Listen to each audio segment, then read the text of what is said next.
मेरे प्रिय छात्रों, संस्कृत व्याकरण के भाग 5 में आप सबका स्वागत है। मैं उम्मीद करता हूँ कि भाग 5 देखने से पहले आप भाग 1 से लेकर भाग 4 तक अवश्य ही देख चुके होंगे। संस्कृत व्याकरण के इस भाग में हम लोग व्याकरण के कुछ भाग को, कुछ अंश को, माने लिंग को, वचन को, पुरुष को इत्यादि को पढ़ेंगे। तो आप लोग जब पढ़ेंगे तो इसका फेयर ज़रूर कर लेंगे, इसका नोट्स बना लेंगे और इसको बार बार आप याद करेंगे।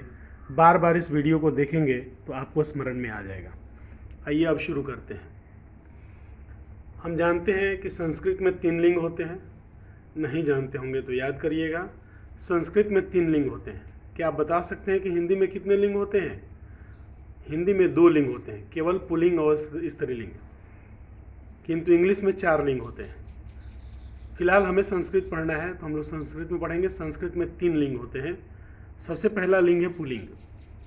अब इसकी परिभाषा होती है कि वह शब्द जिससे पुरुष जाति का बोध हो उसे पुल्लिंग कहते हैं। जैसे बालकः, अजः आदि। बालकः कहने से लड़का का बोध होता है। चूँकि लड़का पुल्लिंग होता है इसलिए यह पुल्लिंग शब्द कहलाएगा।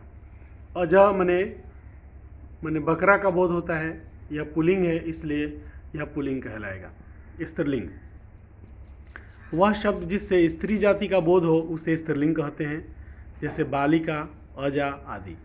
बालिका कहने से स्त्री जाति का बोध होता है इसलिए इस शब्द को हम लोग स्त्रीलिंग शब्द कहेंगे। अजा कहने से बकरी का बोध होता है इसलिए हम लोग, चूँकि बकरी स्त्रीलिंग है इसलिए अजा शब्द भी स्त्रीलिंग हो जाएगा। अब तीसरा लिंग है नपुंसक लिंग। वह शब्द जिससे न तो स्त्री जाति का बोध होता है और न ही पुरुष जाति का बोध होता है उसे नपुंसक लिंग शब्द कहते हैं। जैसे पुष्प, फूल कहने से ना तो हमको पता चलता है यह स्त्री है न पुरुष है, दोनों में से किसी का बोध नहीं होता इसलिए पुष्प नपुंसक लिंग है। फल कहने से ना तो हमें स्त्री का बोध होता है न पुरुष का बोध होता है इसलिए यह फल शब्द जो है वह नपुंसक लिंग शब्द है। तो हम लोग लिंग समझ गए। संस्कृत में 3 लिंग होते हैं, पुल्लिंग, स्त्रीलिंग और नपुंसक लिंग। अगला हम लोग पढ़ते हैं, संस्कृत में 3 वचन होते हैं। संस्कृत में 3 वचन होते हैं, एक वचन, द्विवचन और बहुवचन। क्या आप बता सकते हैं हिंदी में कितने वचन होते हैं? तो आप जानेंगे कि हिंदी में 2 ही वचन होते हैं, एक वचन और बहुवचन। क्या इंग्लिश में जानते हैं कितने वचन होते हैं? तो इंग्लिश में भी 2 ही वचन होते हैं, सिंगुलर नंबर और प्लूरल नंबर।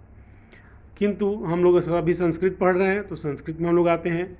संस्कृत में 3 वचन होते हैं, एक वचन, द्विवचन और बहुवचन। तो चूंकि एक वचन के बाद परिभाषा पढ़ते हैं, वह शब्द जिससे एक व्यक्ति या एक वस्तु का बोध होता है उसे एक वचन में होना समझा जाता है। शब्द पढ़ने से, उस शब्द से यदि एक व्यक्ति या वस्तु का बोध होता है तो उसको एक वचन में कहेंगे।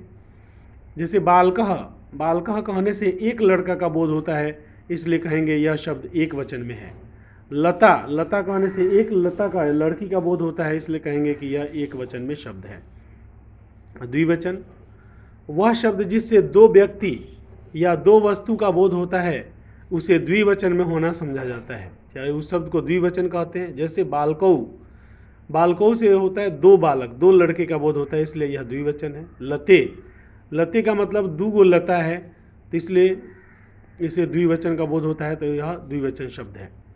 भाई ये बहुवचन शब्द, वह शब्द जिससे 2 से अधिक व्यक्ति या 2 से अधिक वस्तु का बोध होता है उसे बहुवचन कहते हैं। जैसे बालकः से होता है बहुत सारे बालक हैं तो बालकः कहते हैं।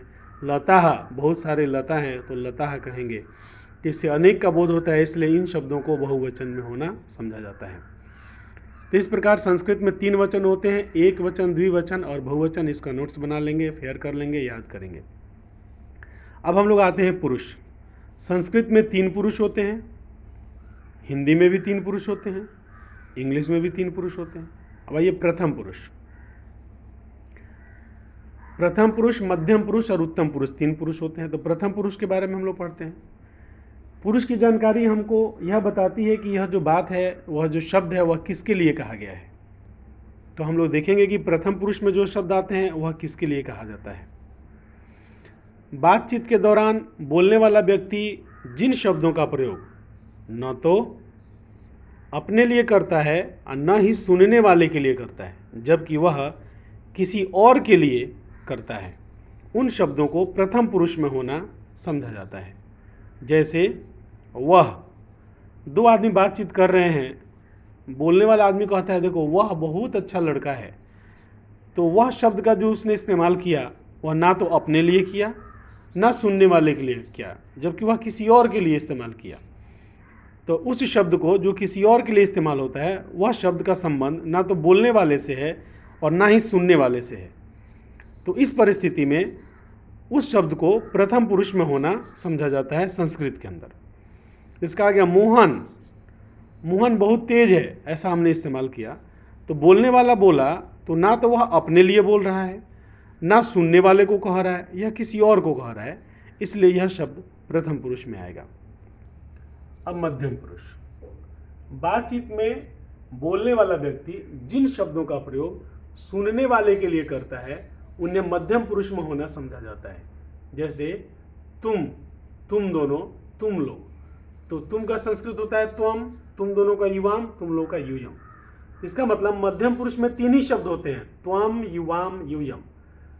और प्रथम पुरुष में शब्दों की सीमा नहीं है, उसमें अनंत शब्द हो सकते हैं, परंतु मध्यम पुरुष में तीन ही शब्द होंगे, त्वम, युवाम, यूयम। इसकी परिभाषा दोबारा हम लोग पढ़ते हैं।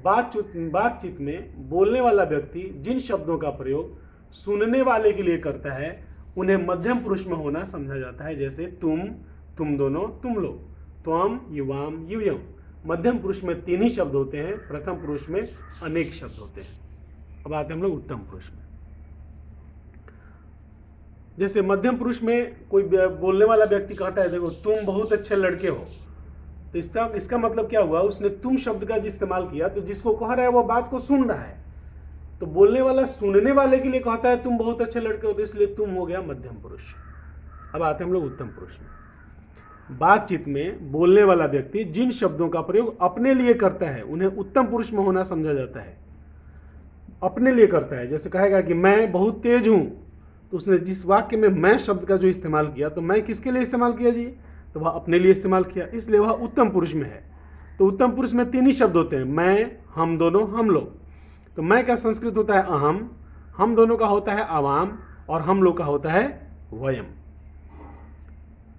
उत्तम पुरुष। बातचीत में बोलने वाला व्यक्ति जिन शब्दों का प्रयोग अपने लिए करता है उन्हें उत्तम पुरुष में होना समझा जाता है। जैसे मैं, हम दोनों, हम लोग, अहम, अवाम, वयम। यह खत्म हो गया। अब हम लोग लकार पढ़ते हैं। संस्कृत में अधिक प्रयुक्त होने वाले लकार 5 हैं। देखिए संस्कृत में 10 लकार होते हैं, परंतु 5 लकार ज़्यादा प्रयोग में आते हैं और 5 लकार ज़्यादा प्रयोग में नहीं आते हैं। तो जो ज़्यादा प्रयोग में आते हैं हम लोग 10th तक उन्हीं का अध्ययन करते हैं। तो संस्कृत में कितने लकार हैं जी, तो 5 लकार हैं। पहला लकार है लट लकार। जैसे हम लोग टेंस पढ़ते हैं इंग्लिश में, प्रेजेंट टेंस, उसी तरह संस्कृत में भी जो वाक्य के प्रकार हैं वो 5 प्रकार के वाक्य हैं। हम लोग 5 तरीके का नियम सीखते हैं और उसको हम लोग बनाते हैं। सबसे पहला लट लकार मीन्स वर्तमान काल। वर्तमान काल के जितने भी वाक्य होते हैं हम लोग लट लकार में बनाते हैं। लोट लकार आज्ञार्थक वाक्य।